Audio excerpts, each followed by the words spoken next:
right, hello everybody. My name is John Kohler, and I'm going to be introducing today Frederic Patenaude. And it's really funny. I met Frederic way back when, back late in the 90s. And this is the story I remember of Frederic. So he was a guy from Canada, and this is when I was been into raw foods for a little bit, and Frederic came down to visit my friend David Klein. And we were actually at David Klein's house, and I don't know if Fred remembers it, but Fred made me this soup that I'll never forget my whole life. It was called grapefruit soup, and all it was just grapefruits, and he took the time to individually pick out each of the little bubble things in the grapefruit to make texture in the soup. It was so phenomenal and so great. I still remember that to this day, and I'd like to introduce Frederic really quick. Frederic Patenaude is a French Canadian and into raw food since 1996. He has written more than 5 books and 30 different courses on the subject, including The Raw Secrets. In addition to writing about health to his list of 20,000 readers, Frederic also teaches how to make a living doing what you love. So let's give a round of applause for Frederic. Thank you. Thank you, John.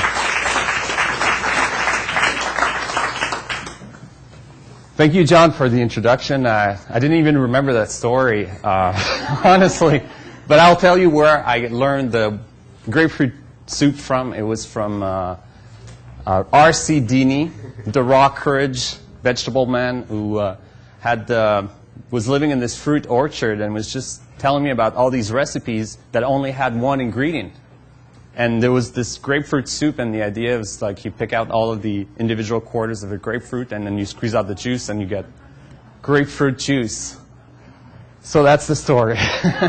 Also remember that when I showed up at David Klein's place, I was carrying a case of avocados. And I was eating them ravenously. And then John was telling me, man, just take your time, enjoy it. And by the end of today's presentation, I think you'll understand why I was eating these avocados ravenously. Today I want to talk about how to end confusion about nutrition. Essentially, what I've noticed over the years since 1996 is there's a lot of confusion in the raw food movement. So a lot of things that people wonder about. How many of you feel confused sometimes about, who's right and who's wrong? Good, okay.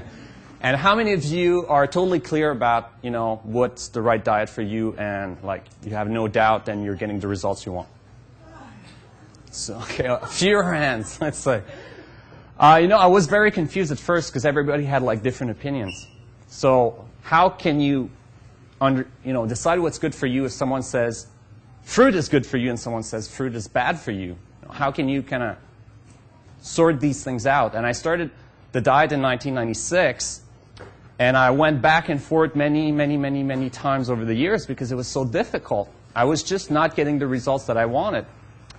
And today I'm going to present some principles, very basic principles I think you will be able to apply easily. So what you're looking for is a program that can work long term, a program that's easy to do and gives you the results that you want. And the advice that initially I got when I started out was very simple. Just find out what works for you. So people were saying, just find out what works for you. Now the problem is it took me 6 or 7 years to find out what worked for me. And it's not always easy to know what works for you when you're trying out too many things at once. You're trying out different contradicting program, conflicting information, and you're not sure exactly what works for you. Now, I think that there are certain laws in nature that we cannot break without suffering the consequences. So if I say, let's see what happens if you jump off the cliff. Maybe that's going to work for you. Well, we know what's going to happen if we build a plane without following the laws of aerodynamics. It's simply not going to fly. It's going to crash. So this advice of what works for you, I think it's more about individualizing the program for you. So you decide how you can adapt the program to your own needs. But I think the basic laws, the fundamental principles are going to stay the same. And that's what I wish to share with you, are some clear fundamental principles that will work for everybody. You won't have to ask yourself, is that going to work for me? Maybe that works for Fred. Maybe that works for John. But that might not work for me because I'm different. Well, if we're all humans, some basic principles will apply to everybody. You can ruin your health or severely damage your health if you follow the wrong information. And I did that. I remember maybe it was a few months after I met John. I had been in California for a while. And, really enjoying the raw food movement there and the recipes and everything that I was learning from all these raw food people.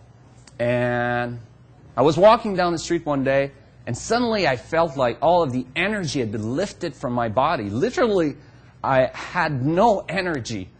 And I felt like something struck me, and I didn't know what. So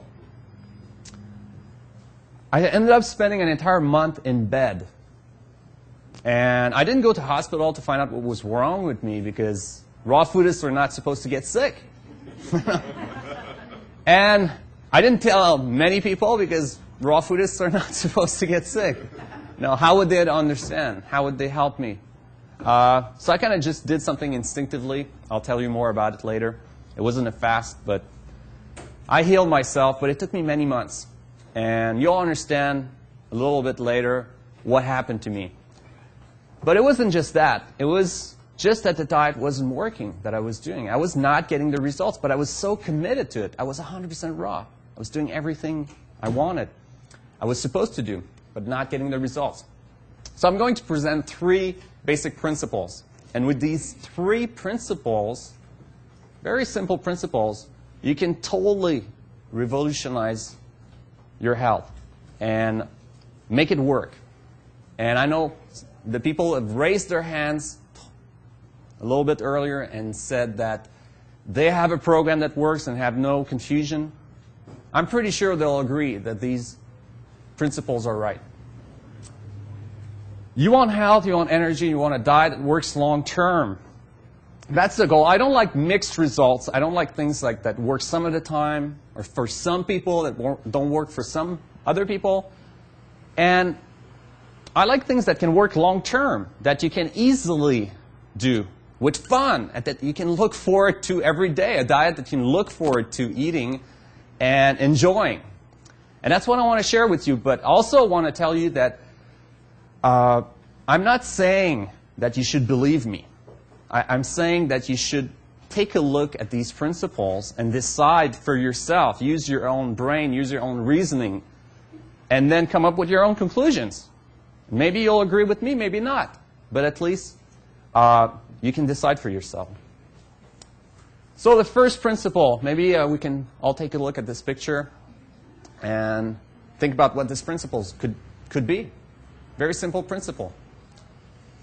But first, well, the principle is this. The raw food diet is a diet of fruits and vegetables. Very simple. But first, I like to give away gifts. So the first person that comes on the stage, I'm going to give this book away. Oh, John! You already have a copy. What are you going to do with it? All right. Well, next time, we'll see. Okay, the raw food diet is a diet of fruits and vegetables. Now, it may sound pretty obvious, like a diet of fruits and vegetables. Of course, a diet of fruits and vegetables. Well, it's not so obvious. Why? Well, first,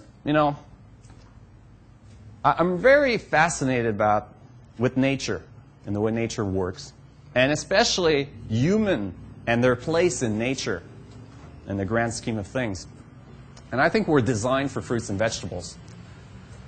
And that's a very important concept, I look at young children, 3-year-old children, and does anybody know a 3-year-old that doesn't like to eat grapes? It's pretty hard to find. If they've been, raised, especially if they've been raised on the right foods.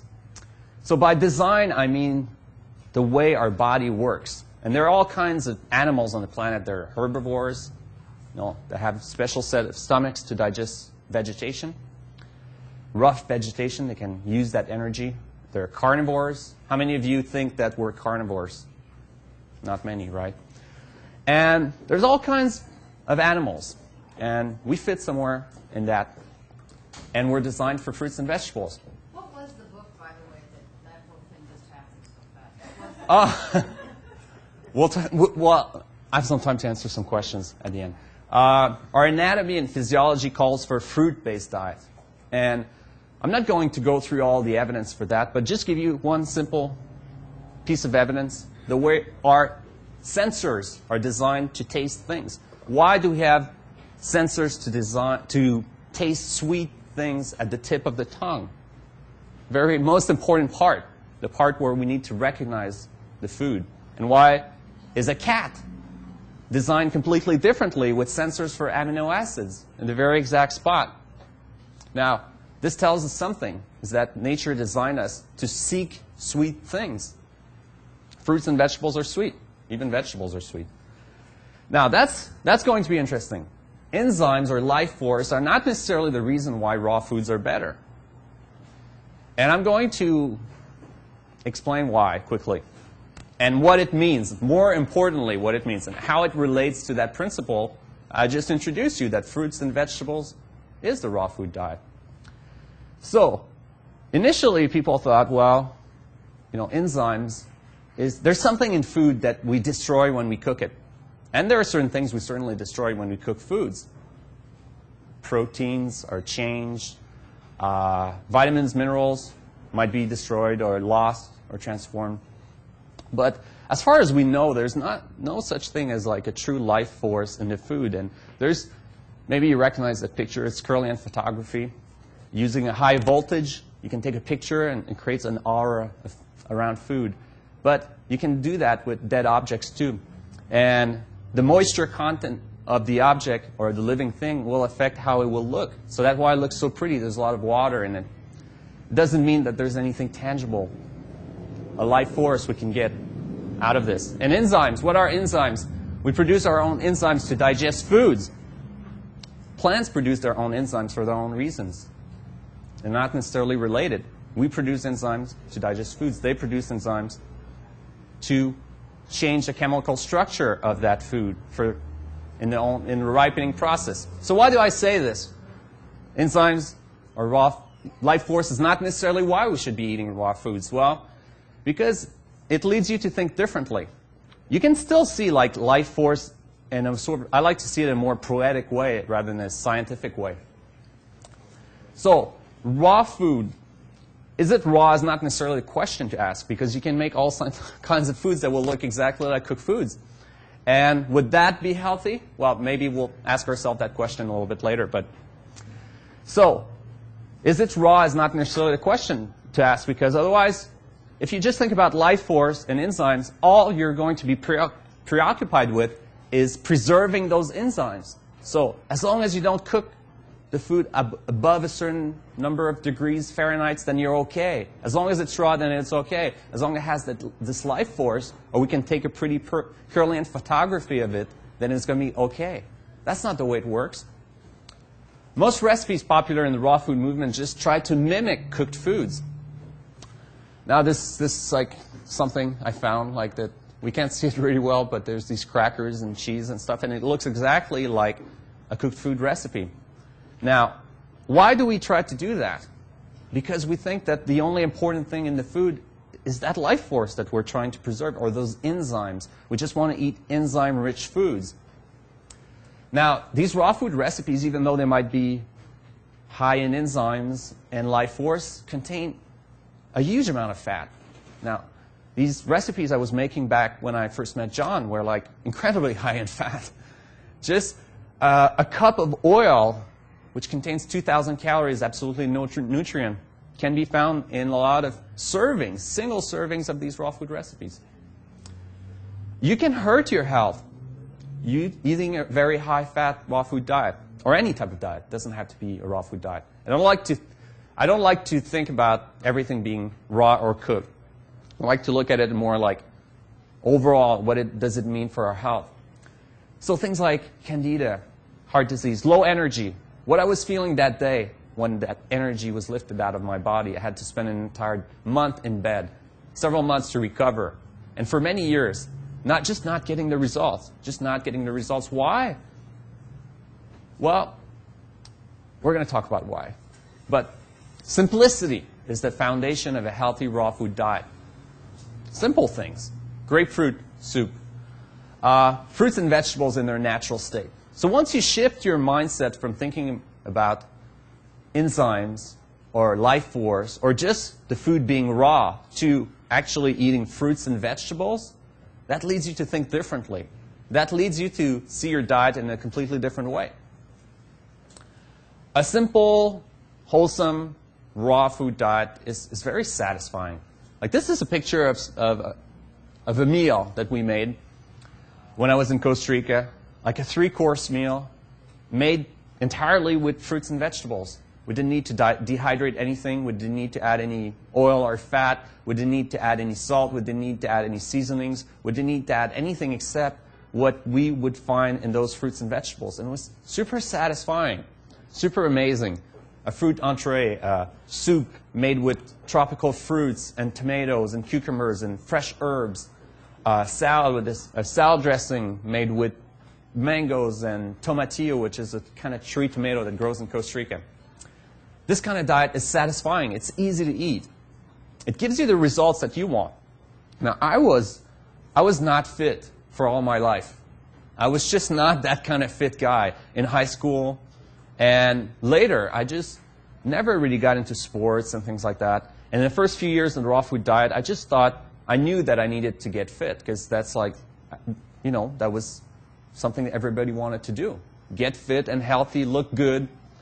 And I just didn't have the energy to train that much. Doing push-ups, lifting weights, running. 2 weeks ago, I ran for the first time 32 kilometers, 20 miles. I've never done that in my life. It wasn't that hard. And I've been training for a marathon. I'm going to run a marathon in a month. And I just didn't see myself as being able to do that before. And following the raw food diet with these principles, this first principle that I'm talking about, then the next that I'm going to talk about, I've been able to do that. And everybody that I know that follows these principles have been able to dramatically improve their fitness, get that energy constantly. Second principle. Well, we're going to do another giveaway. Let's see. Someone from the back, first person. Okay. Thank you. All right, second principle. Fruit is the only essential food in the raw food diet. Now, that's like a little controversial.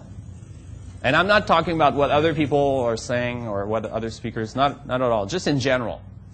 You know, fruit is the only essential food of all the foods you can eat raw. The only one that is truly essential. Why? Well, fruit essentially, I'll talk about what I mean by essentially contains every nutrient that you need. That doesn't mean that vegetables are bad or that nuts and seeds are bad, but that fruit essentially contains everything. You can improve your diet by adding other things. You can improve your diet by adding vegetables, but fruit essentially contains everything you need.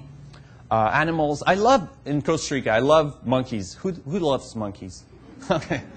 I love to see apes and monkeys. In Costa Rica, we have like 3 types of monkeys: spider monkeys, capuchin white-faced monkeys, and howler monkeys. And the white-faced monkeys are really smart. They eat a lot of fruit. And they have like tiny little hands like this one. It's like a different kind of monkey. And I love to see, because you can get pretty close to them in some areas, I love to see their hands, how similar they are to ours, and how they can grab fruits and peel them, and how it feels so natural. And how it feels even more natural for a human because of our posture, standing up, how we can manipulate things, use tools, crack nuts, etc. Fruit is truly a natural food for a human being. Now, several people throughout the world have thrived on eating only fruit. That's not necessarily what I recommend, but this is my friend Ann Osborne. She lives in Australia.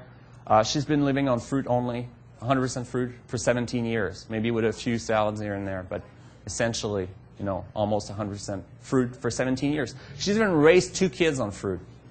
Now, she follows the fruitarian diet. I know some people might say, well, that's dangerous. And I believe if you do it incorrectly, it can be dangerous.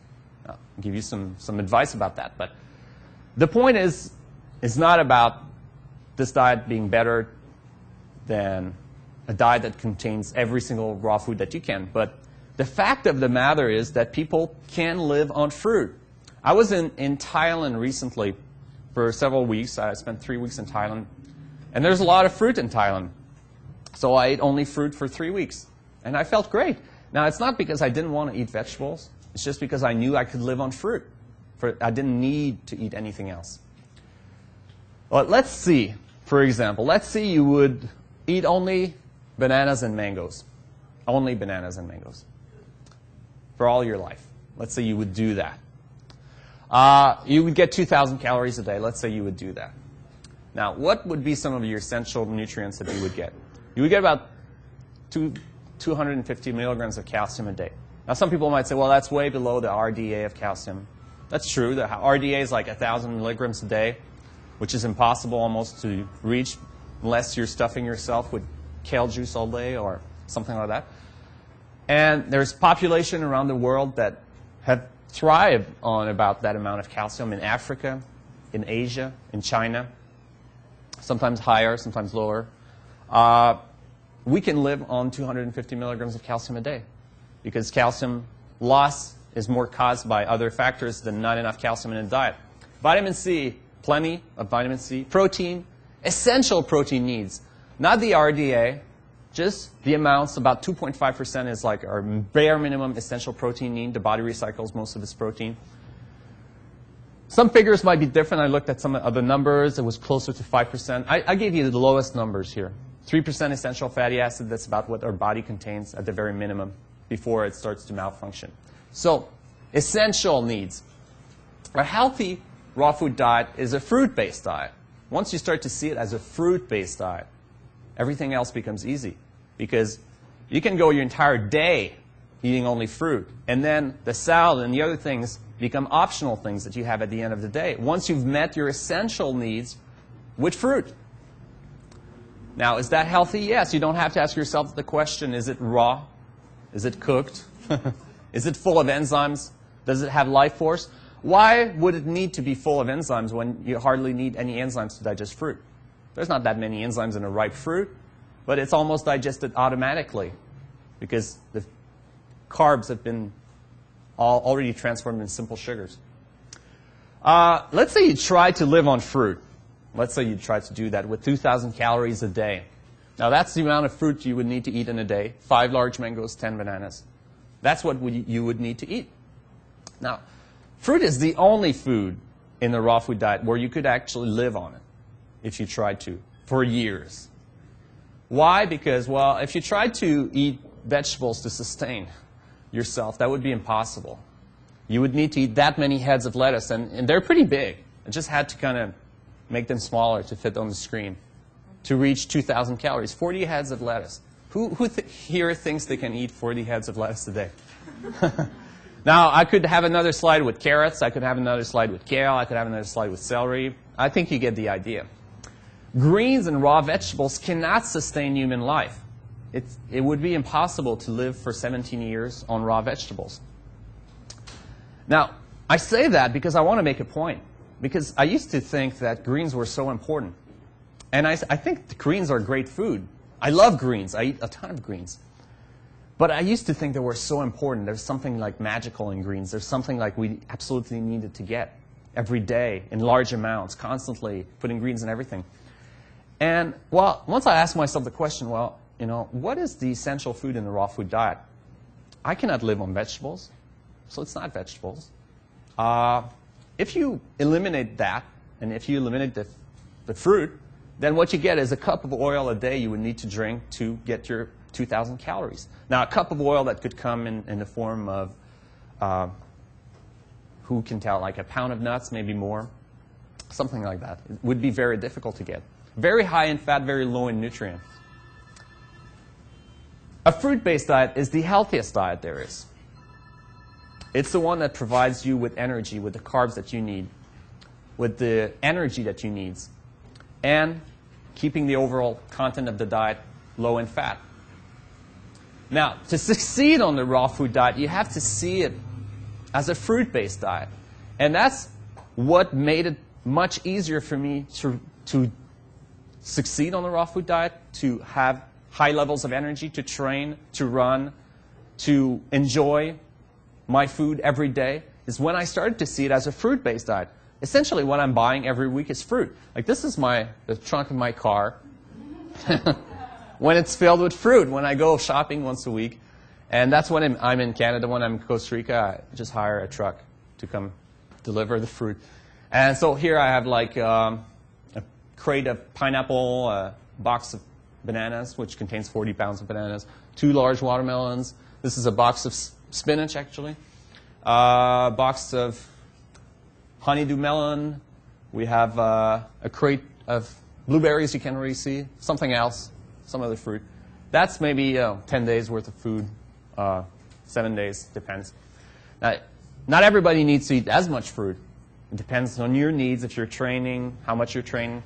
But I buy other vegetables, I buy other things, but my main concern is buying the fruit, getting those fruit calories, getting that fruit in my body. Having access to that fruit. Now, this fruit-based diet will be improved. I'm telling you, it will be improved by adding some fat in the forms of whole foods, nuts, seeds, avocados, etc., and vegetables. All the vegetables you desire, all the greens you want. You will improve your diet. You will improve that fruit-based diet. You will make it more nutritious, more minerals, maybe the right amount of essential fatty acids, although that's still controversial. So I'm not recommending a fruit-only diet. I'm recommending a fruit-based diet. That's very different. And eating enough fruit is the most important skill you'll need to master to succeed. Now, it's about eating enough fruit. So my goal during the day, I mean, it's not a goal anymore, but it's just a habit, is to eat enough fruit. So I make sure I buy enough quantity of fruit to last for the week, so I'm not like looking for something else. I buy fruit by the box because it's cheaper, and it makes more sense, and also because I have like that supply of fruit all the time. Now, how many of you think that this concept makes sense? All right, okay, just want to know. I know this is a little hard to grasp at times because, you know, you want to think that there's something else. It might be more complicated than this. But it's very simple. Fruits and vegetables are the only foods we need to eat in the raw food diet. They're the essential foods. And fruit happens to be the only food we can live on, the only one that gives us the energy we need. So make your diet a fruit-based diet. Add these other foods. Now, this leads us to our next principle. I'm not going to give away anything, maybe at the end of the talk. Third principle. Who has any idea what it might be? Fuel. Fuel. All right. We put fuel in our car. We put fuel in our body. What is the fuel we put in our body? Well, getting enough fruit calories is the most important tip you need to learn for long-term success and short-term success too. Calories are energy. Now, I hear a lot of people say, well, calories are not important. And I'm going to talk about that. Calories are not important.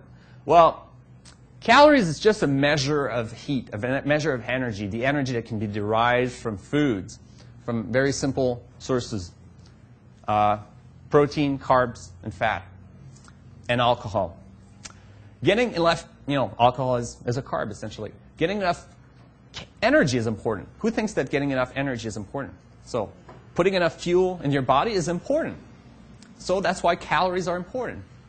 Now, I love to watch the Nature Channel and things like that, or just be out in nature and watch animals. And what I've noticed is it seems to be that the struggle for life out in nature is really a struggle for calories. It's a struggle for food.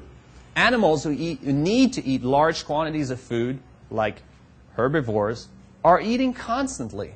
Who has noticed that? Like, they're just eating constantly. Now, if calories were not important, maybe they just need to eat for minerals. Then they probably would stop after grazing on the grass for 10 minutes. They'd probably get enough. Why do they have these complex stomachs?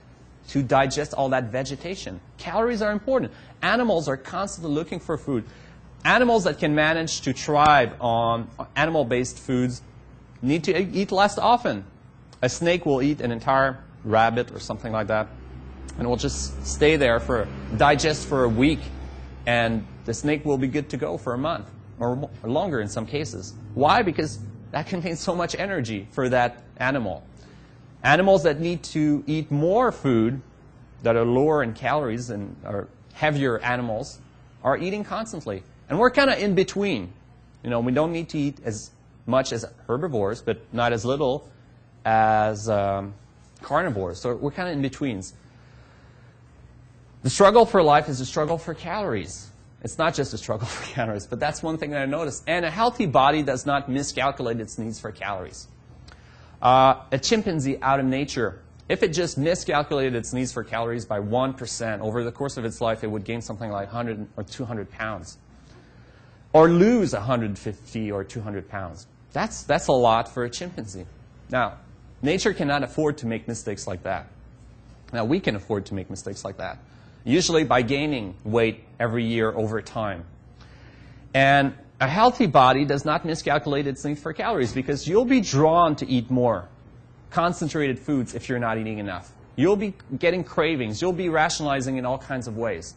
And you will get your calories in some form or another. And I find it very difficult when someone tells me that they're living on 500 calories a day. I find it very difficult to believe, because when you look at what they're eating over time, they're catching up, because the body has all these mechanisms to recognize. There's no top athlete in the world that doesn't know his calories. It's impossible to find a top athlete. Lance Armstrong, as you see in the picture, his trainer said if Lance Armstrong tried to train on a low-carb diet, he would die.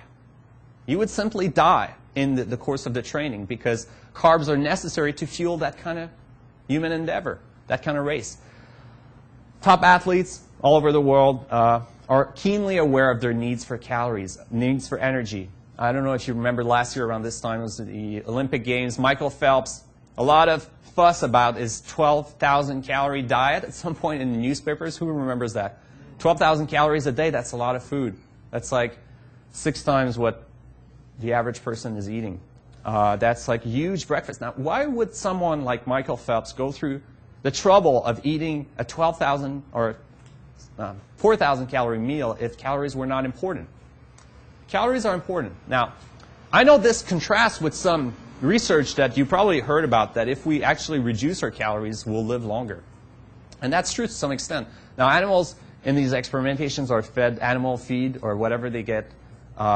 Getting less of that will improve their lifestyle and their lifespan. And of course, there's other explanations, like once the body recognizes it's getting less food, it will adapt. It will adapt, and it will live longer, so the body has a chance to reproduce. That's one theory. But there's no research that has found that humans can drastically reduce their calories by half or something like that without suffering consequences. Nobody has been able to prove that. All we've been able to prove is that animals in experimentations, by reducing their calories by 10 to 30% on average, will live longer. And that's what we accomplish anyway on the raw food diet, reducing our calories, or increasing them, but increasing our energy levels to compensate, and energy expenditure. So there was this experiment that was done in the 1940s, I believe. It was called the Minnesota experiment. You can look it up on the web. Wikipedia has a page on this. They wanted to know, like, what would happen if people, like, men went to war and would starve, or entire populations would starve during the war. What are the effects of starvation on the human body? So they took these men and they put them on a 1,800 calories a day diet. Now, 1,800 calories is probably what some of you are eating daily. But these men were like active, muscular men in their 20s and 30s that were consuming that amount of calories per day. They were very active, physical activity, etc. And over the course of the experiment, they found that these men, lost a great amount of weight and energy and suffered a lot of negative consequences mentally. Being completely obsessed with foods constantly, thinking about food constantly, lack of energy, hypochondria, all kinds of things happen to these people. There are effects to drastically reducing your calories, something by half. Now, what I'm recommending, of course, is not doing that, but not necessarily eating a standard American diet with 2,000 calories of junk food a day. It's very different to eat 2,000 calories of fruits and vegetables and 2,000 calories of what these people were probably eating at a time. But on any diet, a drastic reduction in calories will lead to health impairs. No top athletes will be able to do that, cut their calories by 50%. Now, getting enough calories from fruit will and can eliminate most of your cravings.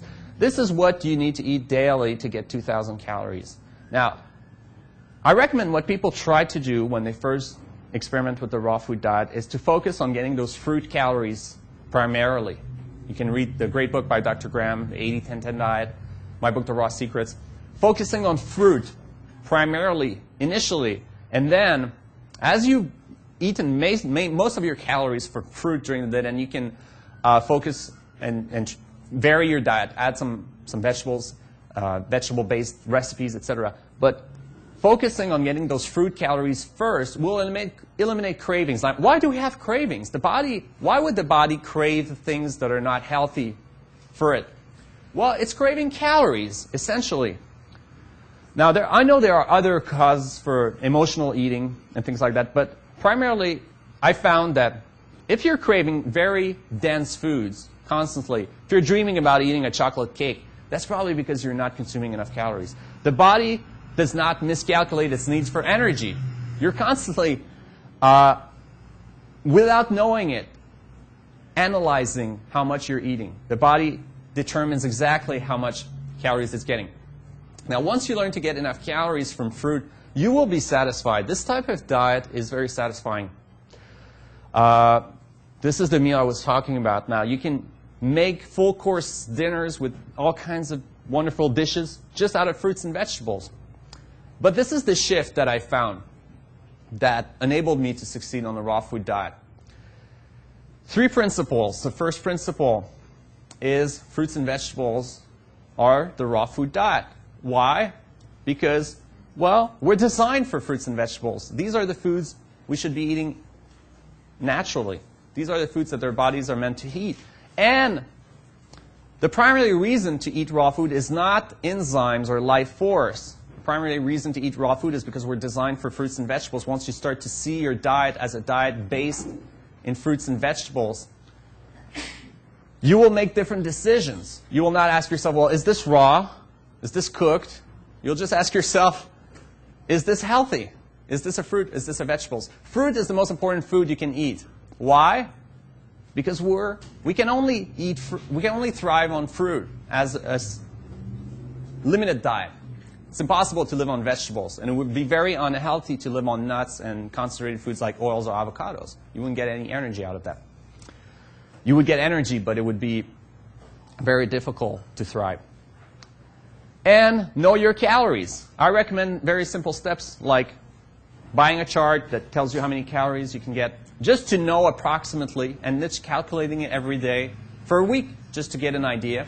And then once you get a good feel out of it, then it becomes very easy to maintain the diet. Now, we have 5 more minutes, and I just want to talk quickly. If people are interested, we have this book, The Raw Secrets, that I gave away for $5 at my booth instead of $25. So basically giving it away if people want a copy. And we have these low-fat raw vegan DVDs if people are interested, these teaching you wonderful recipes with raw foods. If you have any questions, maybe we can answer 1 or 2, and then at the end of the talk, you can come to my booth. Yes? I have many fruitarian friends, and their teeth sort of get rotten after Yes. 2 years. Okay. Well, there's like 2 types of fruitarians. Fruitarians that eat nuts and fruitarians that eat only fruit. And I don't recommend a fruitarian diet, but I also recommend very strict dental hygiene. And I recommend that if you try to live on fruit only for a certain period of time, you don't try to mix that with nuts, because nuts are very acid-forming.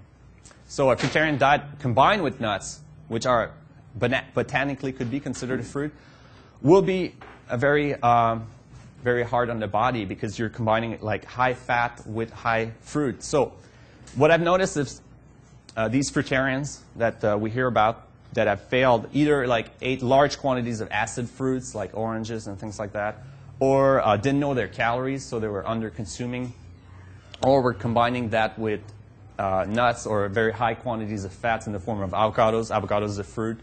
So if you don't make those mistakes, I haven't seen many examples of people had these problems. And of course, very strict dental hygiene routine, like very, common sense dental hygiene routine. And, other tips I can give you later about that if you come to my booth, but that's the basic idea. Yes? About diabetes and insulin resistance? Yeah, well, you can talk to Robbie. Robbie is a type 1 diabetic who is at Doug Graham's booth. He's a pretty young guy, and he's eating these quantities of fruits that I'm talking about. He's been able to reduce his insulin dramatically. What happens is, Doug Graham can tell you more about this, but when you reduce the fat content in your diet, you really improve your insulin sensitivity. You improve the ability for your body to process sugar. And sugar, basically you stabilize your blood sugar levels instead of raising them. So that's more research. You can read books by Dr. John McDougall. Recommends a low-fat diet, not a raw food diet. Has a lot of research on why high quantities of fat will actually cause diabetes. Books like the China Study and all kinds of, Neil Barnard, all kinds of research has been done to explain why that is. So once you lower the fat content of your diet, you will improve those things that I found. Yes? A question about people who have conditions like osteoporosis. Yeah. And with the increase of fruits, the acidic content. Well, according to the standard chart, you can look it up on the web. There's like a Wikipedia page on this. Just have one more minute. I'm just going to finish answering this question. But fruits and vegetables are very alkaline food. Meat, dairy products, eggs are very acid-forming foods. So main thing to do with that, this research has found, you can read more like research done by John McDougall again, talks more about this, that the most important thing is to keep your diet alkaline. And fruits, even though they can be acidic to taste, they're alkaline forming. I recommend, although being careful with overly acidic foods like pineapple, things like that, not eating too many of them if they're not ripe. That's all the time I have for today. I want to keep it on time, but if you want to ask me any questions, please come to the booth. I appreciate your time. And you can come to my website, download more information about this. And thank you for your time.